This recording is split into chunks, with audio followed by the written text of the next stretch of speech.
18 horas. Notícias de Manaus, Amazonas, Brasil e do mundo. Agora na Mix. Muito boa noite para você sintonizado aqui em 100,7. Estamos juntos a partir de agora até às 7 da noite aqui no 18 horas. Boa noite, equipe do 18 horas. Boa noite, Cid Soares. Vamos lá então, a partir de agora começa mais um 18 horas. Eu espero que você siga com a gente aí até às 7 da noite, porque hoje o programa vem quente. Vambora. 18 horas. E lembrando, né, Cid, que você pode e deve participar do programa comentando, mandando mensagem pra gente. Você pode usar o nosso WhatsApp, que é o 994-887592, ou também pode participar pela live do YouTube.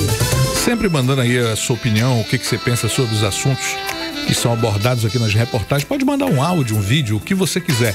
Participe, 99488-7592. 18 horas. E vamos aos destaques de hoje do 18 horas. Operação da polícia prende responsáveis por ONG Pai Resgatando Vidas, que ajuda pessoas em situação de rua. Segundo a polícia, os responsáveis por essa ONG desviavam o dinheiro de doações.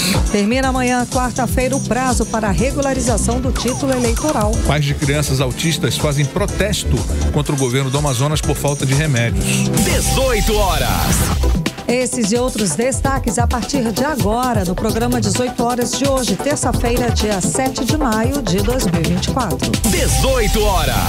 A gente começa bem já, né? Olha só, nós temos mais um escândalo agora envolvendo as ONGs, né? As famosas e famigeradas ONGs, organizações não governamentais, famosas, né, já. Algumas, eu não posso colocar aqui todo mundo em vala comum. Hoje a Polícia Civil do Amazonas deflagrou a operação O Pai Tá Off e prendeu os fundadores da ONG Pai Resgatando Vidas. Pois é, Cid, as investigações indicam que o Instituto recebeu 20 milhões de reais em doações nos últimos 4 anos, que foram usados para enriquecer os responsáveis por essa ONG. Canalha para tudo que é lado nesse país, eu nunca vi. Olha, entre as pessoas presas estão Cid Marcos Bastos Reis Maia, conhecido como Pai Marcos, que é o responsável pela instituição, além do filho dele, identificado como Wilson. Detalhe, Cid, Marcos Bastos, esse conhecido como Pai Marcos, ele que foi preso, é pré-candidato a vereador pelo MDB. Bom, e o repórter André Meirelles está ao vivo aqui com a gente, ele está acompanhando as informações a respeito dessa operação. Boa noite, André Meirelles. Muito boa noite, Karine, boa noite, Cid, boa noite a você, ouvinte, também internautas no YouTube. Valeu, André. Então, como é que a polícia chegou à conclusão que esta ONG desviava os recursos recebidos? Claro, através da investigação que durou aí cerca de 6 meses e com base em relatórios do COAF, que é o Conselho de Controle de Atividades Financeiras, que descobriu essa movimentação de mais de 20 milhões de reais e diante disso a Justiça ordenou a prisão preventiva, foram 8 mandados, o sequestro de bens, busca e apreensão dos imóveis e o bloqueio das redes sociais dos alvos da operação. Tudo isso a gente vai acompanhar agora, porque agora à tarde eu acompanhei a coletiva de imprensa que aconteceu na sede da Delegacia Geral, em que a Polícia Civil aí contou mais detalhes sobre essa operação. Quem também participou aí desta coletiva foi o delegado Marcelo Martins, que é titular do 24º Distrito Integrado de Polícia. À frente também desta operação, ele conta que a quadrilha sacava aí grandes quantias de dinheiro e comprava bens para o uso próprio, principalmente também carros de luxo, que foram apreendidas durante aí essa operação. Vamos acompanhar agora um trecho dessa coletiva em que o delegado Marcelo Martins também explica como esses criminosos usavam a ONG para enganar as pessoas que faziam as doações. Vamos conferir. Nós fizemos uma investigação de aproximadamente 6 meses, levantando todos esses bens, fazendo toda uma análise financeira do grupo criminoso e chegamos a essa conclusão dessa movimentação de mais de 20 milhões de reais. E diante dessas situações, a Justiça decretou a prisão, o sequestro de bens do grupo criminoso e também decretou a busca e apreensão nos imóveis que nós identificamos. Coletamos uma série de dados importantes, apreendemos 2 armas de fogo que estavam em posse em um dos imóveis do Cid Marcos. E também obtivemos uma decisão judicial determinando o bloqueio das redes sociais, porque essas redes sociais eram utilizadas para obter essas doações de pessoas que estão em outros estados e muitas vezes em outros países, né? Pessoas da Bélgica, da Alemanha, França, Inglaterra, doaram valores em euro para a organização criminosa, sem saber que estavam sendo vítimas de estelionato. Pessoas de vários estados do Brasil.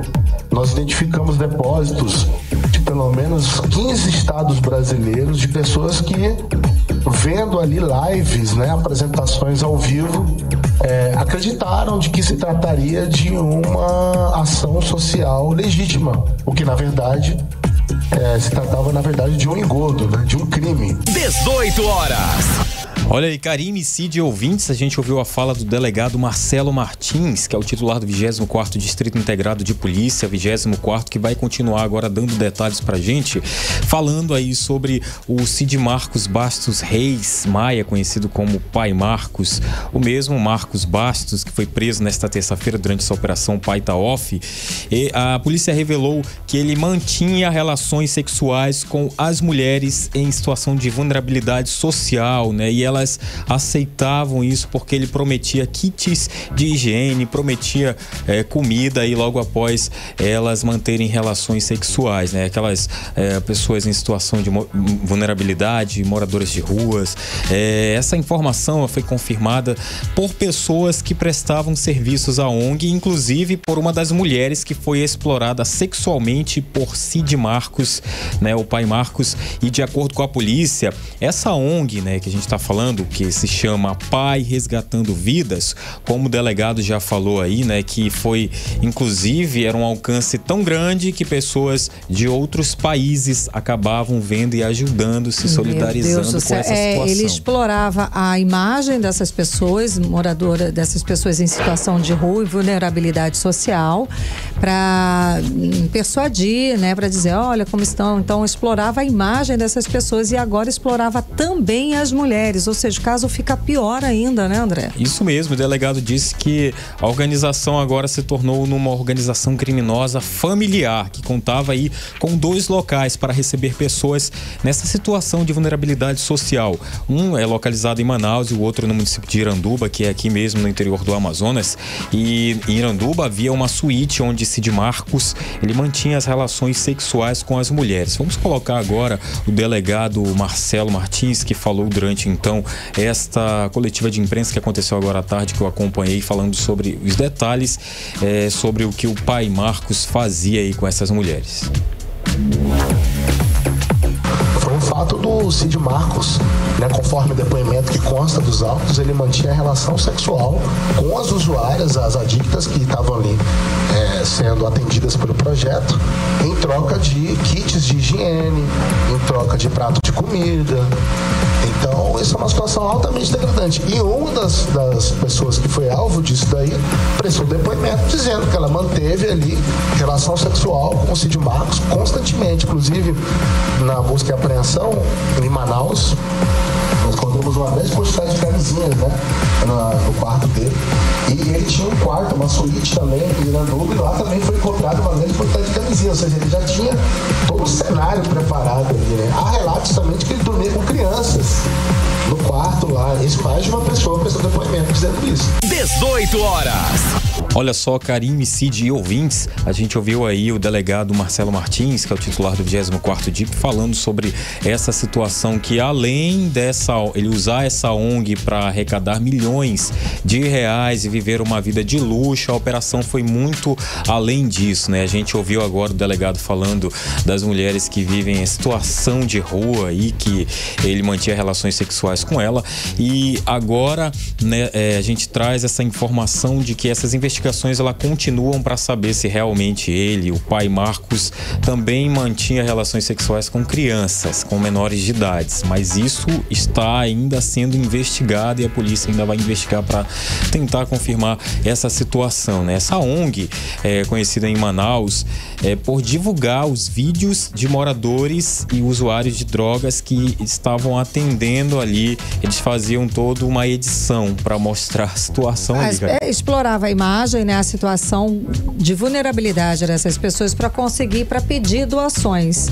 Agora, se elas eram atendidas, se não eram, ou como eram atendidas, aí é a própria polícia que vai poder revelar pra gente depois das investigações, não é isso? Isso, e ainda segundo a polícia, essas pessoas em situação de vulnerabilidade eram exploradas para garantir aí o engajamento nas redes e, claro, o lucro das doações, né? E também o uso de imagem dessas pessoas pela ONG acabou configurando no crime de maus tratos. Os responsáveis pela organização devem responder pelos crimes de organização criminosa, maus tratos, falsidade ideológica e lavagem de dinheiro, Karine Cid.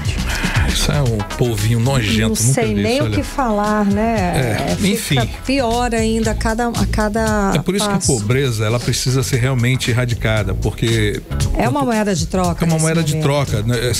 Essas pessoas em situação de rua, já diziam aí vários especialistas na área, que quanto mais tiverem pessoas em situação de rua, mais probabilidade de gente se aproveitando, tirando o seu naco aí nessa situação. Sem dúvida alguma. André Meirelles, obrigada. Tem mais? Tem Sim, aqui. pergunte. Nessa área policial, André, a polícia fez hoje uma mega apreensão de 2 toneladas de cocaína no Rio Solimões. Conta pra gente isso aí. Isso mesmo, Cid. É ali próximo do município de Codajás, aqui no interior do Amazonas, se chama Operação Tríplice, deflagrada em ação conjunta das polícias federal, civil e militar, isso por meio da Companhia de Operações Especiais, que apreenderam armas, granadas, lancha blindada e munições, né? Segundo a polícia, o transporte era feito por grupos de traficantes fortemente armados e que utilizavam também uma lancha blindada, né? Mas só que o que acontece? Foi abandonado aí todo esse material, mas os suspeitos conseguiram fugir ali do local. Foi encontrado, inclusive, pela polícia 6 fuzis, uma espingarda, 6 granadas, diversas munições, além dessa lancha blindada, né, com 4 motores que foram apreendidos. Agora a gente tem a fala do delegado da Polícia Federal, Leonardo Smith. Ele vai explicar agora que a droga originária do Peru, a polícia foi informada que, através dessa investigação, que os transportadores do carregamento já faziam isso há semanas. Vamos conferir.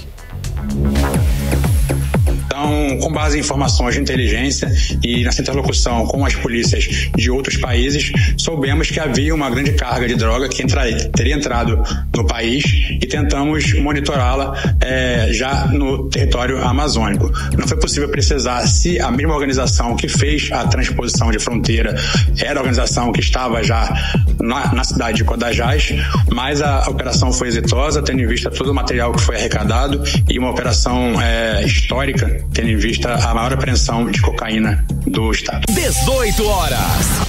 Tá aí, Karine Cid, ouvintes, a gente acompanhou a fala do delegado da Polícia Federal, delegado de repressão ao crime organizado, Leonardo Smith, né, que a gente tá falando dessa ação que resultou em uma das maiores apreensões de drogas realizadas aqui no estado do Amazonas. Essas investigações seguem em andamento para identificar agora os envolvidos do crime, já que na hora ali que eles viram que a polícia estava chegando, acabaram fugindo ali do local, Karine Cid. André, ainda falando sobre drogas apreendidas, hoje teve a maior incineração de drogas aqui em Manaus, não é isso? Conta pra gente. Olha só, o entorpecente destruído é resultado de apreensões feitas pela Força de Segurança do Amazonas e, segundo aí o secretário de Segurança Pública, Coronel Vinícius Almeida, a droga incinerada está avaliada em 478 milhões de reais. Foi esse o prejuízo causado ao crime organizado. As 14 toneladas de drogas foram apreendidas entre setembro do ano passado e abril deste ano, né? Só pra gente lembrar aqui que não foi uma apreensão só, de uma vez só. Isso é contabilizado, 14, né? Esse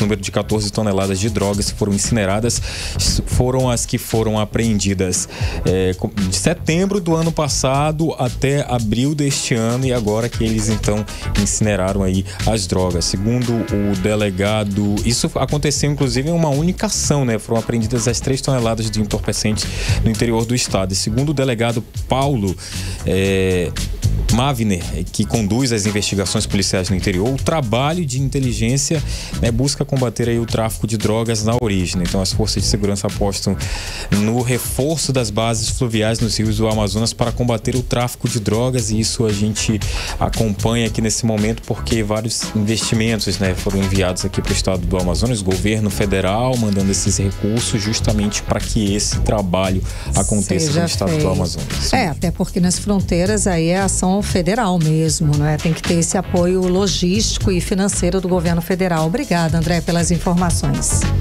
18 horas.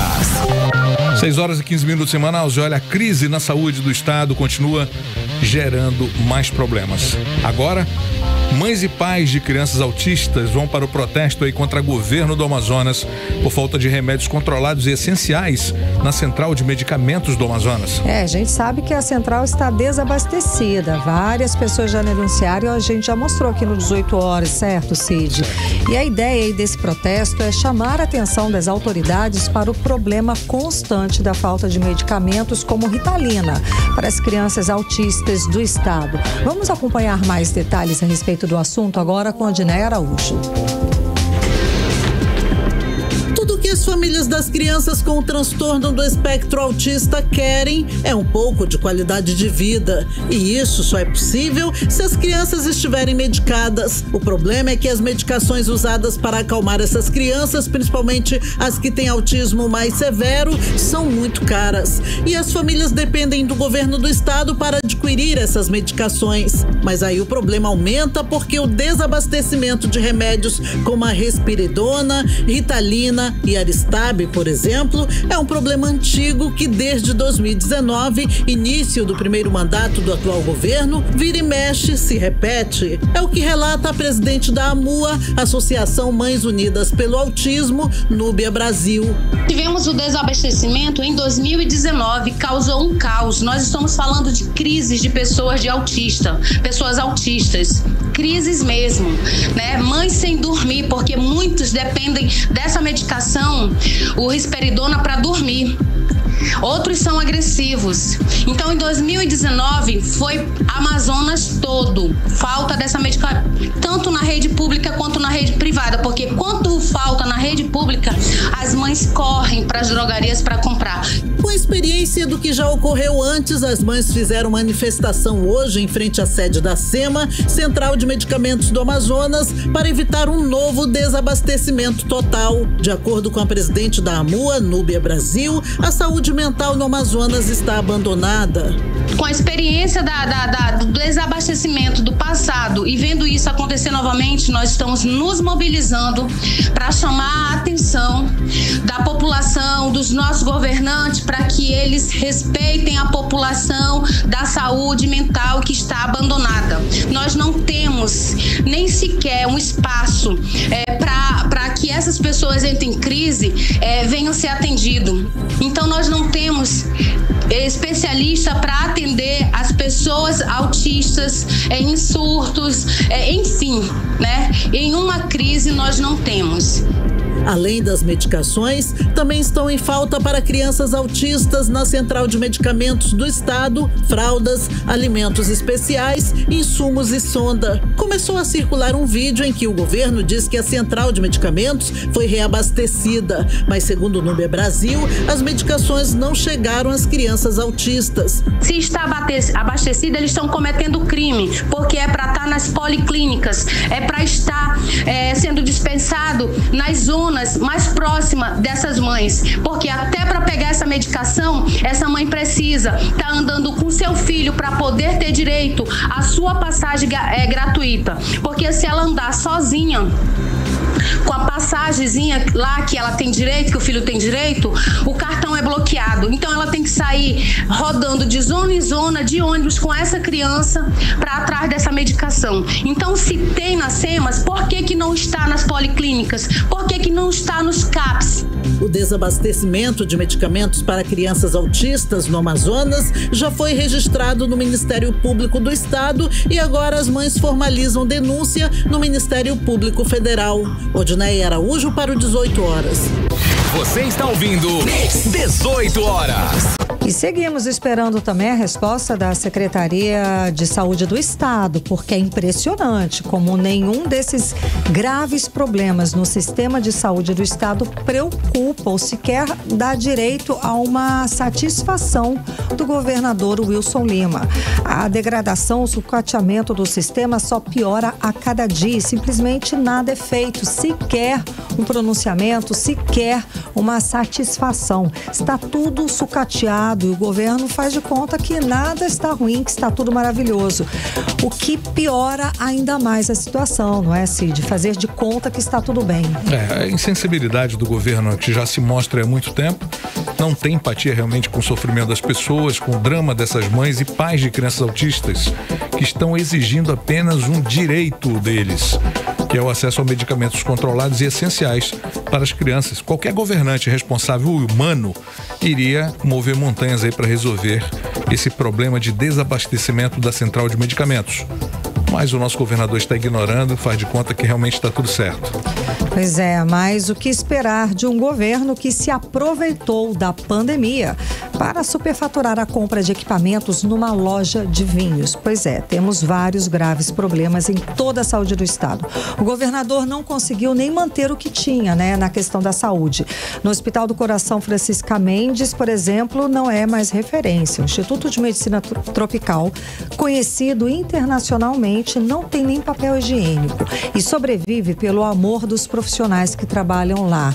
Ele não conseguiu nem manter os hospitais, os centros que eram referência e piorou tudo que existia. Daí segue aí o Hospital do Câncer, o 28 de agosto, João Lúcio, Platão Araújo, enfim, toda a rede de hospitais foi abandonada, sem recurso, para pelo menos manter o que já existia. Estamos indo para o 6º ano de mandato do atual governador e ele não inaugurou nenhum novo hospital. Pois é, e o argumento de que gastou mais de 5 bilhões de reais na saúde no ano passado, esse dinheiro, se tivesse sido realmente aplicado na saúde, esses problemas graves não estariam acontecendo. Não tem nada que justifique esse caos absoluto na saúde do estado do Amazonas. Isso que está acontecendo na saúde é realmente criminoso. 18 horas. E uma fila quilométrica se formou hoje de manhã na sede do Tribunal Regional Eleitoral do Amazonas, no Aleixo, na zona centro-sul de Manaus. Tudo porque é ano eleitoral e o prazo para a regularização do título termina amanhã, quarta-feira, como explica a repórter Nathalie Moraes.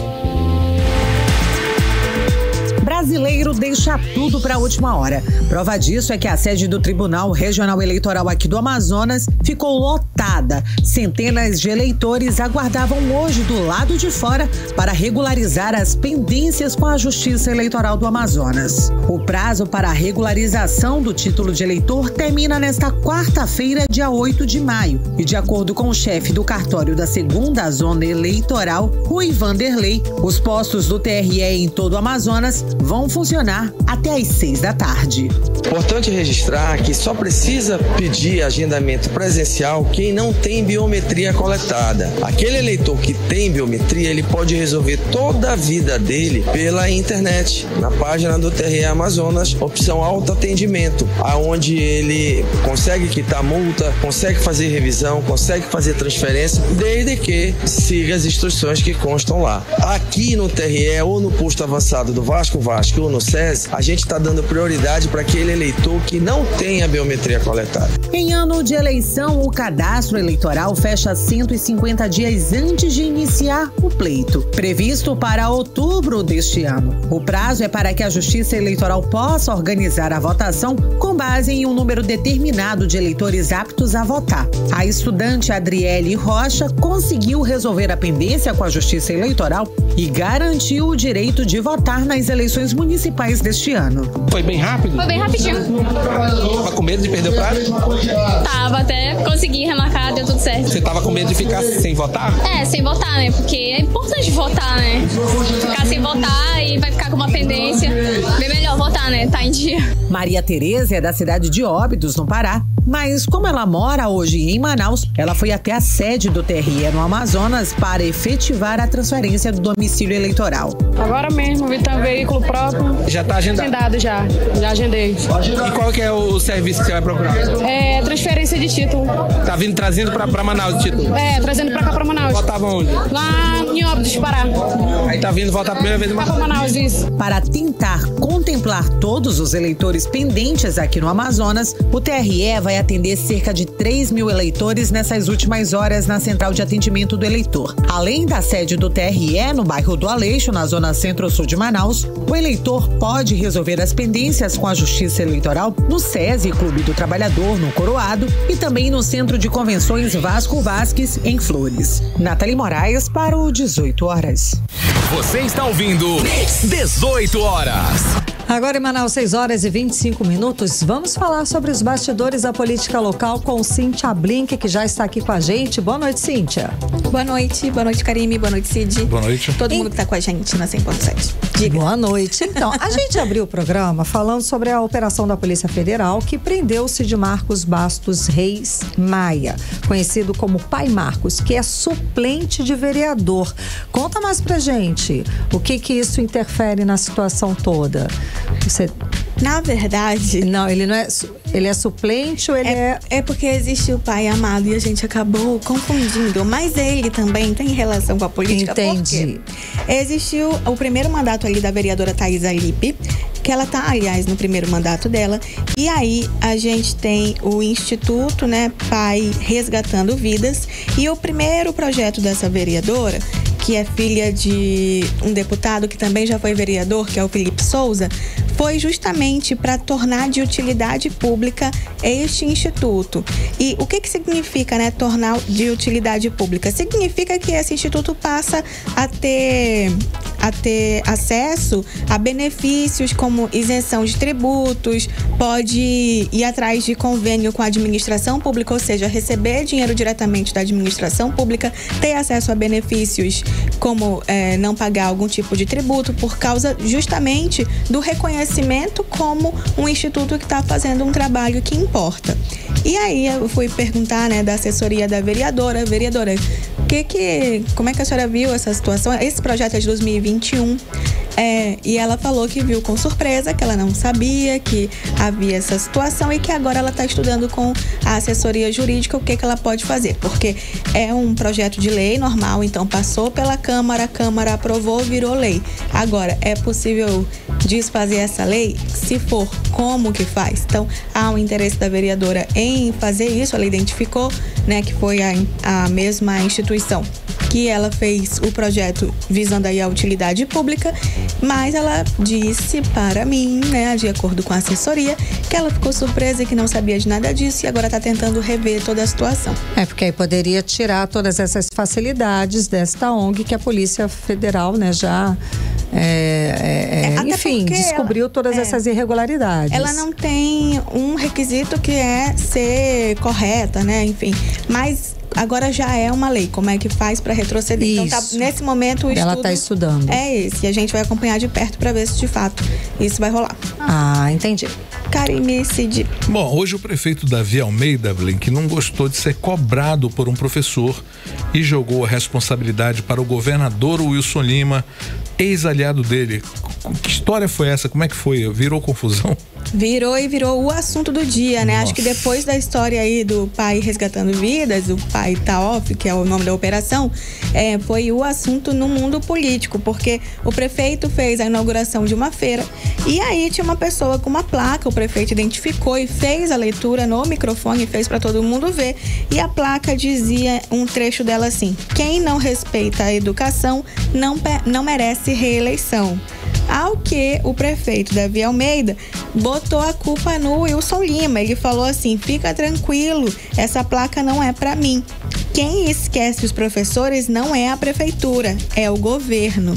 Ele falou isso, deixou o microfone como quem lacrou, entendeu?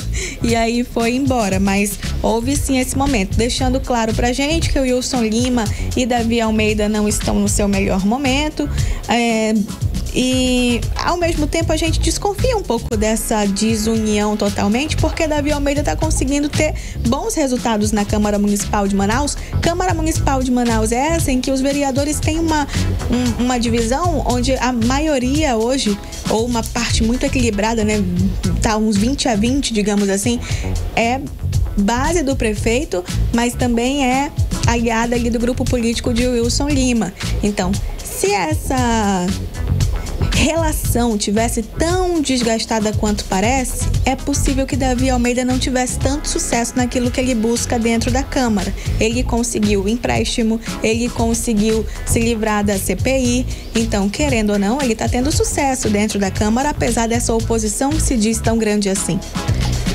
Cid, Karime. Pois é, apesar desse sucesso, Cíntia, o prefeito Davi também tentou colocar a população, falou mal dos vereadores de oposição, assim, ele não falou exatamente dos de oposição, mas ele saiu falando mal dos vereadores, apesar de ter tido todos esses sucessos. É verdade, ele estava com os vereadores da base ali do lado dele, fazendo papel de vereador, né, quer ficar ali do lado realmente para aparecer na foto.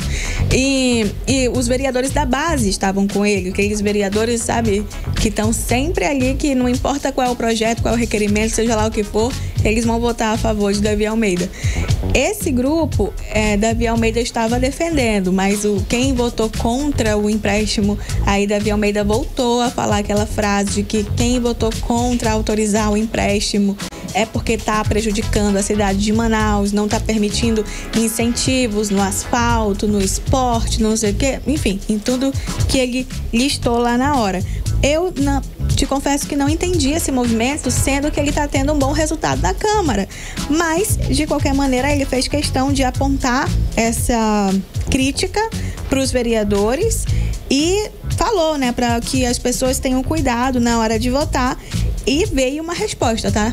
Isso aconteceu pela manhã e logo pela manhã também o presidente da Câmara Municipal de Manaus, o vereador Caio André, repudiou a fala de Davi Almeida, disse que Davi não respeita os vereadores, não respeita a separação dos poderes e não respeita a harmonia entre os poderes.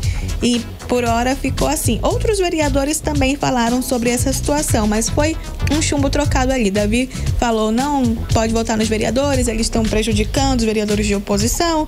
E aí vem Caio André. Caio André, que é presidente da Câmara, cabe a ele ter colocado a votação do empréstimo, que demorou muito para acontecer. Mas Caio André falou que foi porque estava na justiça, e realmente estava, porque o vereador William Alemão levou até a justiça. A gente trouxe toda essa cobertura para você, mas o fato é que teve essa troca aí de que eu chamo?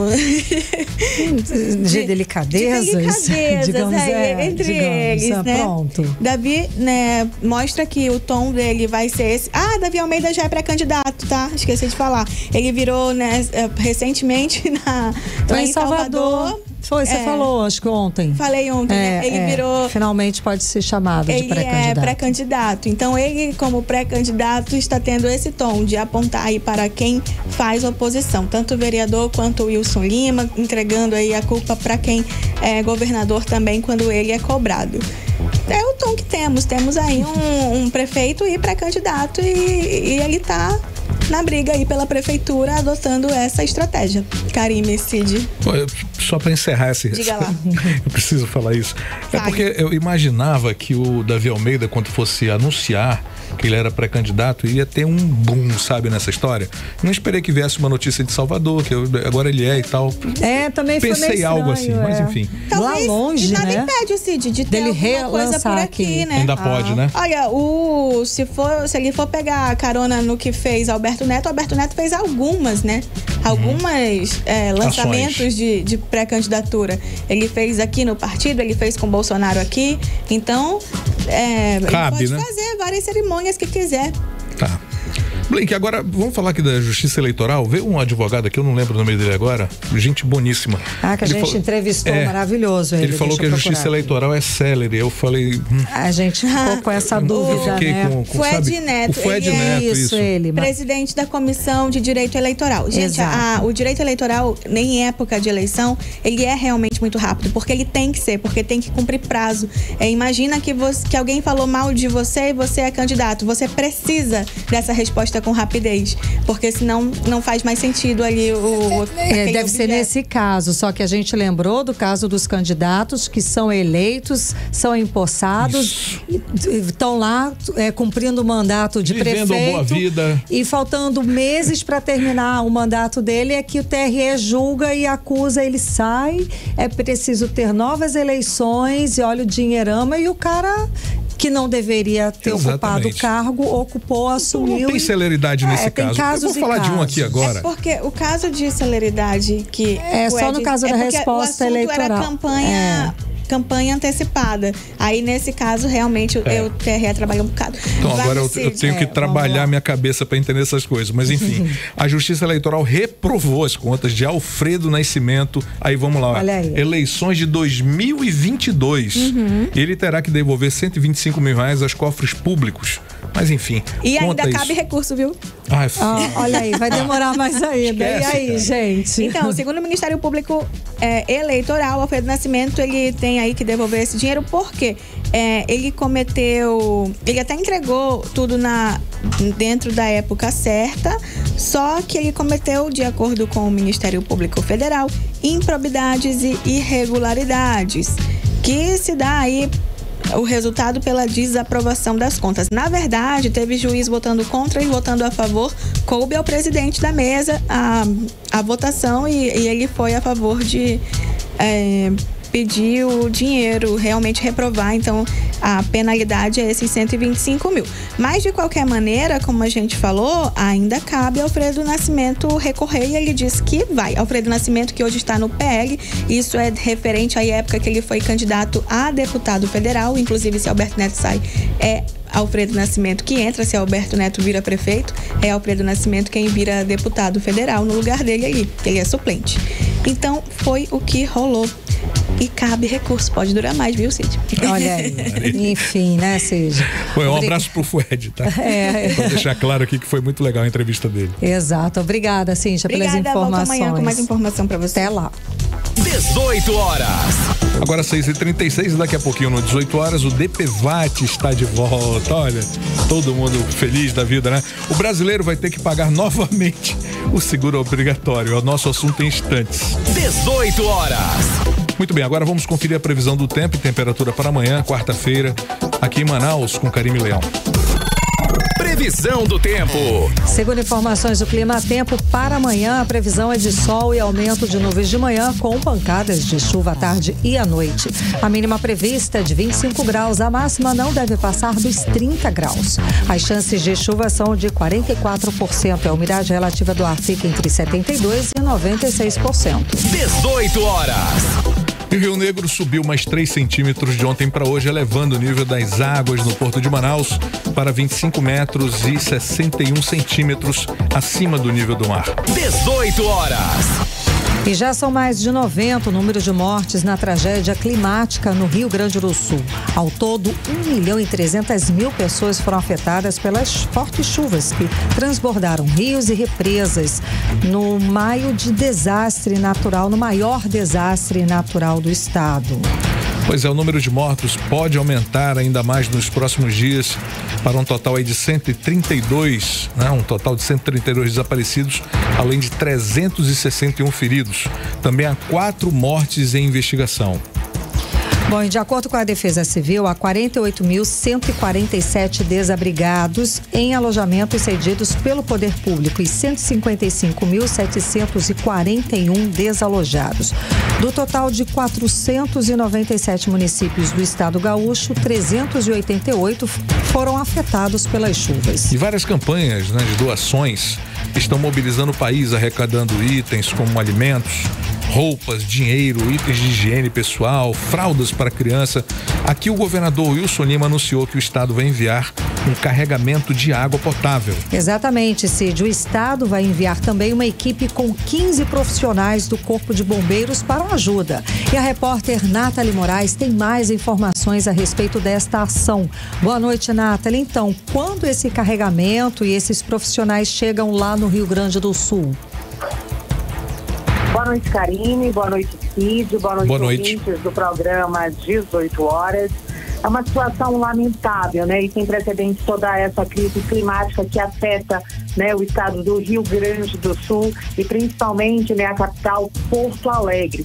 Por isso, Karine e Cid, né, o governo do Amazonas, assim como a Prefeitura de Manaus e diversas organizações não governamentais aqui do nosso estado, assim também como empresas privadas, têm anunciado ações para tentar, de alguma forma, minimizar e ajudar o sul do país. A gente pode chamar assim, de uma grande corrente do bem que tem se informado, né, aqui no nosso estado. O governo do Amazonas, como você disse, Karine, formou aí uma equipe de 15 pessoas para ajudar no socorro das vítimas, né, das enchentes históricas lá no Rio Grande do Sul. Além, né, são servidores do Corpo de Bombeiros e também da Defesa Civil. Além deles, existe aí uma equipe com 6 voluntários. Entre os profissionais que estão embarcando para chegar em Porto Alegre nesta quinta-feira, estão aí 2 médicos, 2 enfermeiros e 2 veterinários, já que a gente sabe que em meio a toda essa situação, muitos animais estão machucados, muitos animais feridos e desaparecidos, e também 2 fisioterapeutas e 2 especialistas em defesa civil. Além disso, a prefeitura aqui de Manaus vai enviar quase 70 mil litros de água potável para Porto Alegre, a capital aí do Rio Grande do Sul. Essa ação, ela é organizada pela gestão municipal e está contando aí com o apoio da Força Aérea Brasileira. É a FAB que vai fazer esse transporte aqui de Manaus até Porto Alegre, levando mais de 70 mil litros de água potável, já que hoje essa é a maior necessidade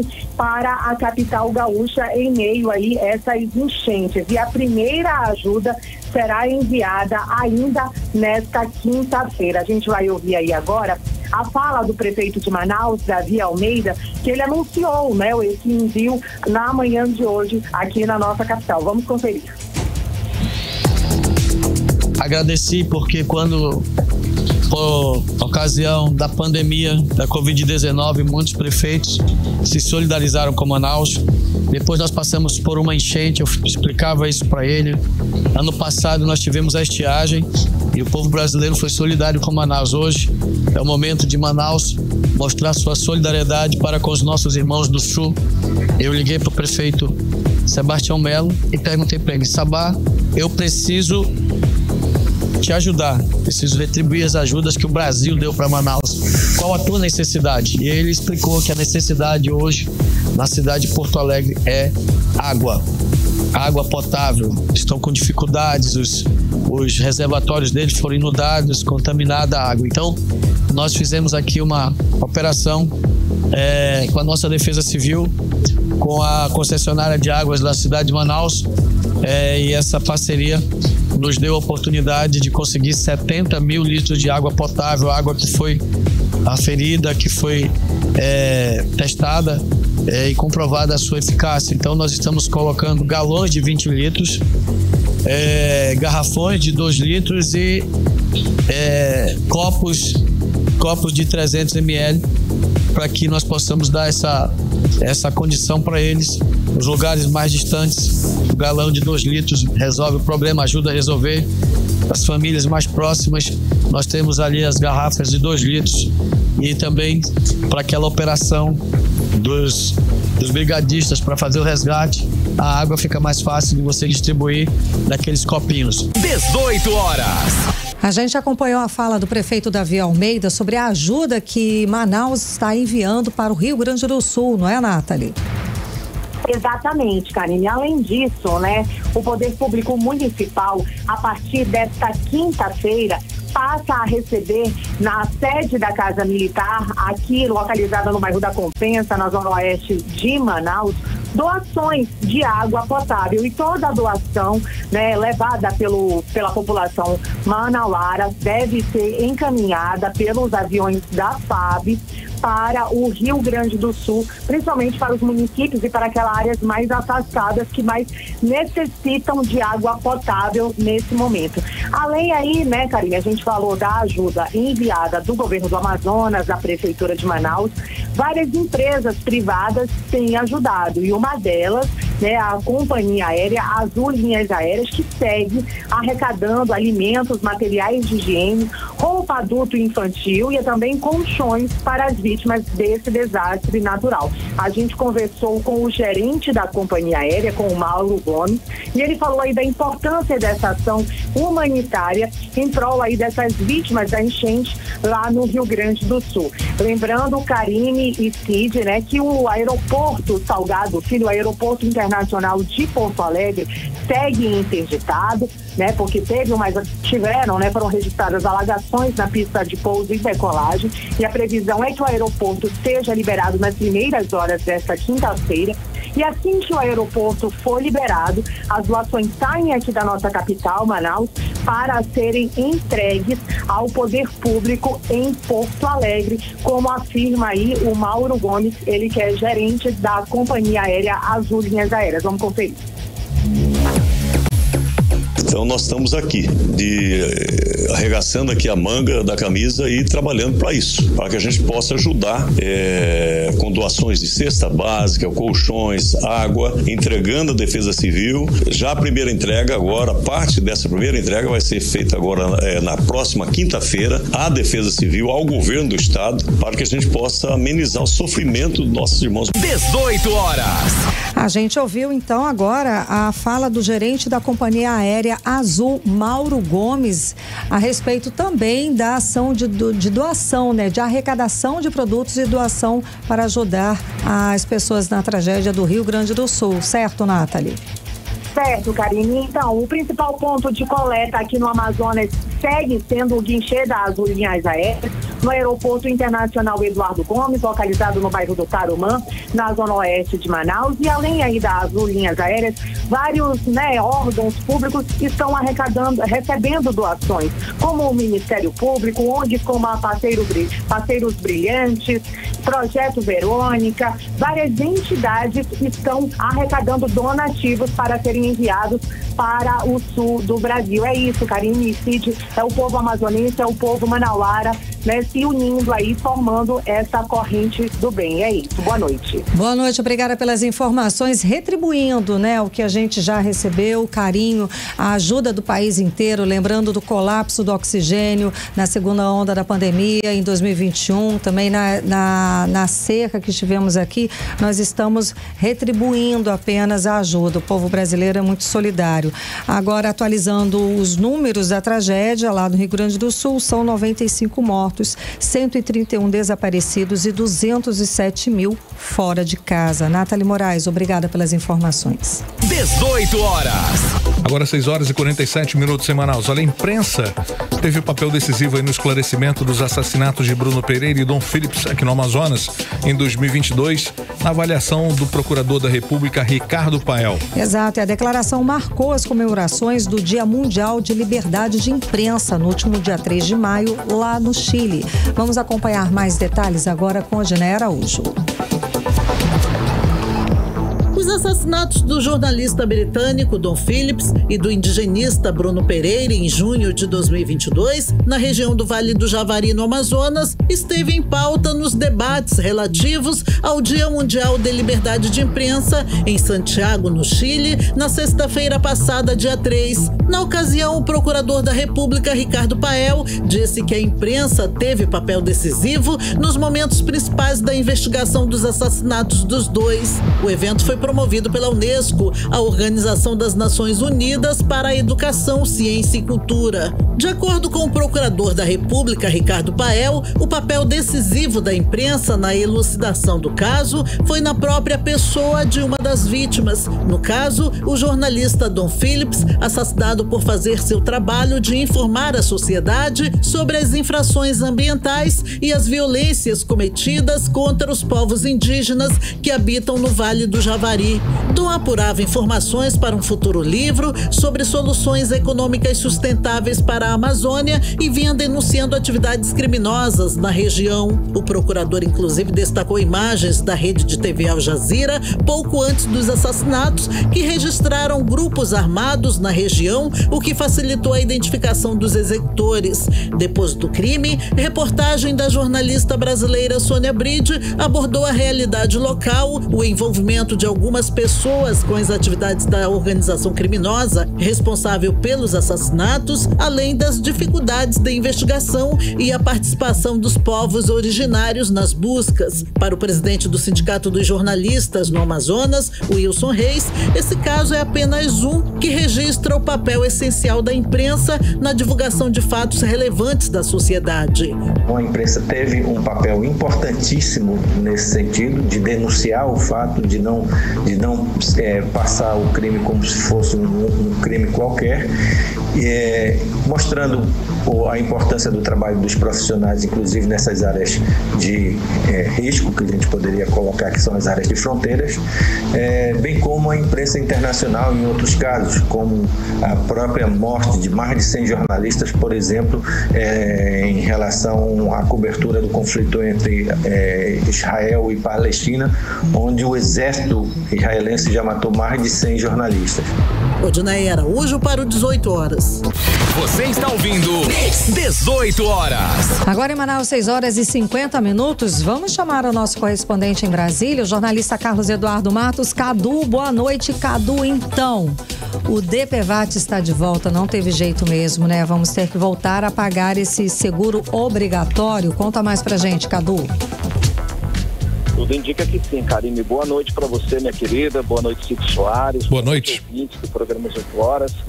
Karine, o projeto de lei complementar foi aprovado hoje pela manhã na Comissão de Constituição e Justiça do Senado. É importante a gente frisar, Karine, os 3 senadores da bancada do Amazonas são membros da CCJ. E como se trata de uma pauta polêmica, né, o placar ficou assim. Omar Aziz votou a favor. Plínio Valério votou contra, Eduardo Braga não registrou voto. Ele está na casa, mas não participou da sessão. Eu trouxe para a gente ouvir agora, Karine, um trecho da fala do Plínio Valério. Para ele, o certo seria investir no SUS para que o SUS atenda de forma plena a vítima de acidente de trânsito e não ressuscitar o imposto. Então vamos ouvir. Não seria muito mais fácil fortalecer sempre o SUS, que é sim a invenção da roda. O SUS sustenta a saúde nesse país. A gente precisa fortalecer o SUS. Ao invés disso, não. A gente quer trazer de volta o seguro que não deixou nenhuma saudade, que não fez falta a ninguém e só traz lembranças ruins pelos envolvimentos de corrupção. Quantas vezes a gente viu noticiado a Polícia Federal tendo que intervir porque era rolo aqui, era rolo lá e o que deveria ser beneficiado nunca chegava na ponta, até porque não era orientado e não antecedeu uma campanha de conscientização e de ciclos de informação. Quantos deixavam de receber o DPVAT porque não tinham conhecimento e alguém espertamente recebia por eles? Nós estamos aqui falando de mais uma despesa. R$50 aparentemente não é nada, mas significa muito para quem já tem lá, que já está descontando INSS, imposto de renda, taxa de luz, taxa de esgoto, taxa de sobrevivência. 18 horas. Tá aí a explicação do senador Plínio Valério, coerente, né, Cadu? Exatamente. Falou o que todo mundo acha, né? Sim. Porque ninguém quer a volta do DPVAT, né? Agora, Karine, o PLP do DPVAT é quase uma realidade, viu? Tá um passo aí de ser aprovado, o próximo passo aí seria a votação no plenário. Pelo acordo, Karine, a votação seria hoje, mas do nada, como você diz, do Neida, né? A sessão de hoje foi encerrada. Agora, há pouco, o PLP do DPVAT seria o segundo item da pauta. mas aí os senadores aprovaram somente aquele PDL de ontem, que foi aprovado na Câmara, que reconhece o estado de calamidade pública no Rio Grande do Sul. Aí o presidente Rodrigo Pacheco decidiu encerrar. Alguma coisa aconteceu, até porque, Karine, o governo Lula tem pressa na aprovação dessa matéria, porque como a gente já contou essa história, dentro desse projeto de recriação do DPVAT tem lá um jabuti, que é a permissão de um crédito extraordinário de 15 bilhões de reais, um afrouxamento no teto de gastos para que o governo cumpra com compromissos políticos. Como o assunto aqui nunca se trata sozinho, sempre há uma conexão entre o assunto e outro, é possível que a matéria não tenha sido votada hoje, Karine, por causa da sessão do Congresso Nacional que está marcada para quinta-feira, que vai derrubar vários vetos do presidente Lula sobre o PL da saidinha, sobre projetos ligados ao agronegócio, pautas que desagradam o governo. Então vamos acompanhar e seguir se os acordos se mantêm. Karine Cid. Tá difícil, hein? Mas olha, Cadu, o governo Lula continua perdendo popularidade. A última pesquisa indicou aí que a avaliação positiva dele caiu. Cadu, caiu de quanto para quanto? Ô Cid, hoje foram divulgadas, na verdade, 2 pesquisas. A primeira é do Instituto NDA, encomendada pela CNT, a Confederação Nacional dos Transportes. Essa pesquisa aponta o seguinte, que 37,4% dos entrevistados aprovam o governo Lula. 5 pontos a menos em relação à última pesquisa. Em janeiro, apontou 42,7%. 5 pontos é acima da margem de erro. Os que reprovam o governo Lula são 30,5%. Em janeiro, eram 27,9%. Um resultado estável dentro da margem de erro, com diferença aí de 2 pontos. A segunda pesquisa, Cid, é da Atlas Intel, que mostra exatamente o contrário. Segundo a pesquisa, 51% dos entrevistados aprovam o governo Lula. Em março, eram 47%, resultado positivo com 3 pontos a mais. Os que reprovam o governo Lula são 45%. Em março, eram 46%, então ficou dentro da margem de erro. Ou seja, essas 2 pesquisas, elas mostram que a popularidade do presidente Lula já não está mais tão em queda livre. Está tendo um movimento para cima já. Inclusive, o Palácio do Planalto vem fazendo pesquisas internas que apontam uma melhoria na popularidade do presidente Lula, principalmente durante essa crise, a tragédia no Rio Grande do Sul. O presidente Lula vem protagonizando o discurso, assumindo a dianteira no trabalho de apoio, né, ao Estado. Ele conseguiu agregar o Congresso Nacional, conseguiu agregar o STF juntos nesse mesmo trabalho.